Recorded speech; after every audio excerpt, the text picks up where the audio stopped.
arrivals. John and Ken Show.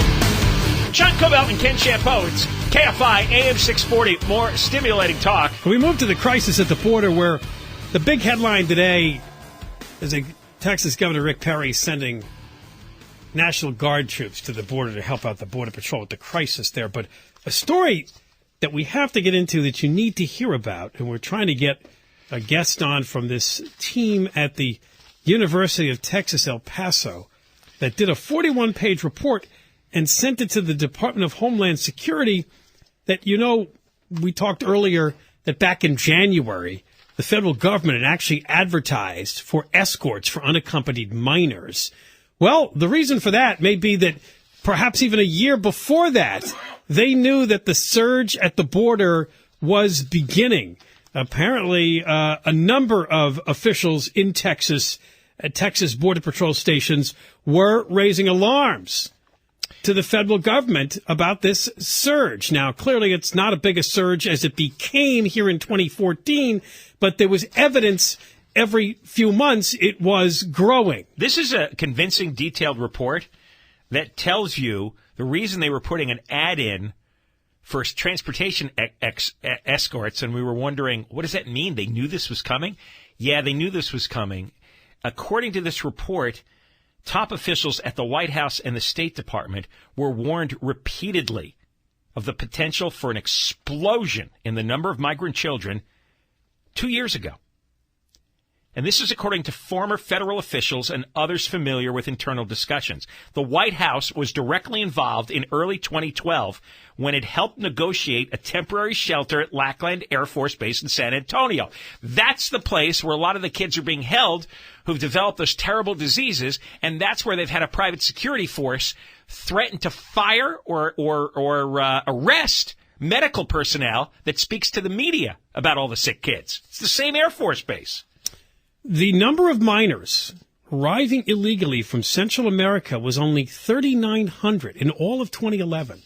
It jumped to 20,805 in 2013, and as you know, this year could reach 90,000 kids.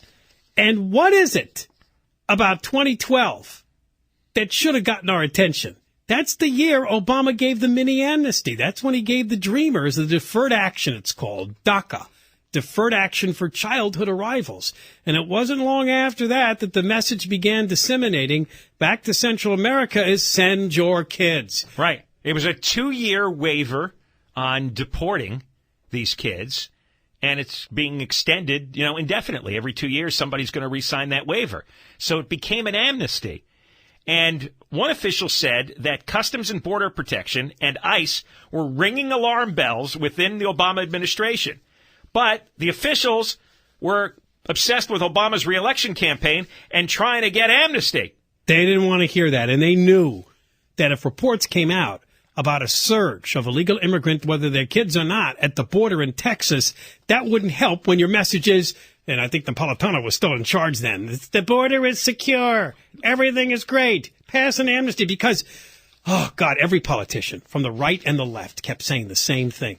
We cannot even consider immigration reform until the border is secure. So this goes back to Bush. They were attempting to put out that message so they could move forward on an amnesty bill. And that's what they were telling us in 2012. Michelle Branier is a director of migrant rights at the Women's Refugee Commission. So, based on that title, she's an amnesty lover, right? But she says, I don't think they ignored this on purpose, but they didn't know what to do. For whatever reason, there was a hesitation to address the root cause. The administration was dealing with it at a minimal scale, putting a Band-Aid on it. Well, listen to what Congresswoman Lucille Roybal-Allard, a Democrat from California, said. They recognized the urgency back then, but they feared it would raise too much of a public outcry and would create political blowback for the Obama administration's push to pass comprehensive immigration reform. Here's a Democrat telling the truth to the Washington Post. She said that's exactly what it was. We did not want to hear from people if we announced a new surge at the border. There's some woman that's got a job, Cecilia Munoz, Obama's domestic policy advisor. You know what her half-assed answer was to the Post? Well, yeah, what happened this year is off the charts. You see, there was little spikes back in 2012 and 2013, but nobody thought we'd see an increase like this. It's not the same kind of trend line, she called it. Well, she's full of crap because this report shows that they were being warned repeatedly by many different agencies that this is going to explode. It is going to spike. So she's just flat out lying, but that's what she's paid to do. And plus, it takes a while to disseminate a message. I mean, Obama only came up with this in 2012, this DACA. He renewed it in 2014, but for the message to get through Central America, however it was being TV, politicians, whatever they were doing, it takes a while. Not everybody's going to surge the first year. And I did not know this, John. Did you see this in the report? Apparently, the word in Central America was that this was all going to expire in June of 2014. So you had to get your kids across before June. Technically true, because it was a 2-year waiver, and he renewed it. Oh, and they called it permisos.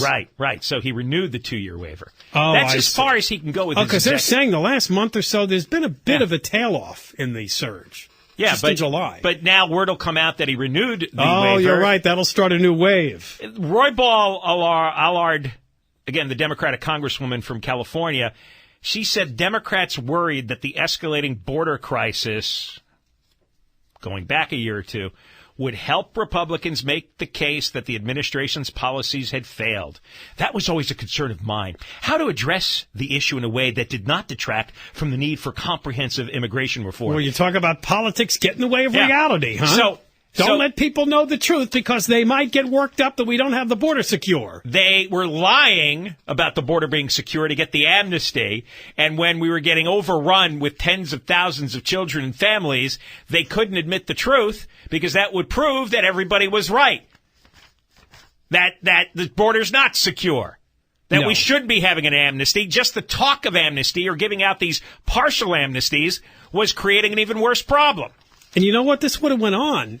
Because, as I mentioned before, the increase went from 5,000 kids to 20,000 kids. Now, 20,000 kids is a fourfold increase, but the Border Patrol was able to handle it, and they were able to keep a cork on this. But when it reached 57,000 kids and now is climbing to 90,000, and then the media got a hold of this story, that was the end of that attempt to keep this quiet. This is just incompetence. Instead of saying, okay, we got a surge, let's seal the border, let's stop this, it's like, well, I don't know. We're going to get criticized by the Republicans, and that's going to endanger our comprehensive immigration reform package. Oh, you know what? You just want to take them all out. Take them all out by the arms and drag them away and put them in an asylum because that's crazy. Now what? Now they're totally overwhelmed. The Border Patrol and ICE and everybody is completely overwhelmed by the surge. But, politically, we just didn't want to rip. Man. Meanwhile, it's that bad. When we come back, as many problems have come out of that deferred action for childhood arrivals that Obama first implemented via executive order in 2012. And as John just mentioned, he renewed it this year. He wants to expand it even further. This is getting really crazy. John and Ken Show will tell you how many people it might affect. Shannon Farron is the news.